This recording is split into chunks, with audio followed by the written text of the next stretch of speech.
அஸ்ஸலாமு அலைக்கும் வரஹ்மத்துல்லாஹி வபரகாத்துஹு.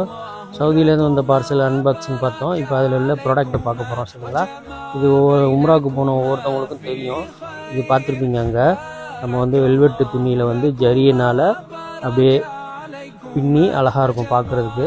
இதை வந்து நம்ம வந்து ஃப்ரேம் பண்ணி கடைகளையும் வைக்கலாம், வீட்லேயும் மாட்டலாம், லேமினேஷன் பண்ணாலும் அருமையாக இருக்கும். சரிங்களா, இதில் வந்து குல்லலா சூறா உள்ளது.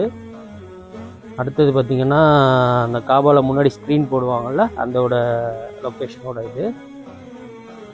அடுத்தது பார்த்திங்கன்னா லா இலாஹா இல்லல்லாஹ் முஹம்மது ரசூலுல்லாஹோடது. அடுத்தது பார்த்திங்கன்னா ஆயத்துல் குர்சி. சரிங்களா, இது வந்து ஹோல்சேலாகவும் எடுத்துக்கலாம். நம்ம ரீசேலிங் ரேட்டு இப்போ குரூப்பில் அப்டேட் பண்ணுவோம், பார்த்துங்க. பார்க்குறதுக்கே உங்களுக்கு நீட்டாக சூப்பராக நல்லா ஜரியில் பார்க்குறதுக்கு பளிச்சுன்னு இருக்கும். சூப்பராக வீட்டுங்களெல்லாம் முன்னாடி ஃப்ரண்ட்டில் மாட்டி வச்சோம்னா ஃப்ரேம் பண்ணி அவ்வளோ அருமையாக இருக்கும்.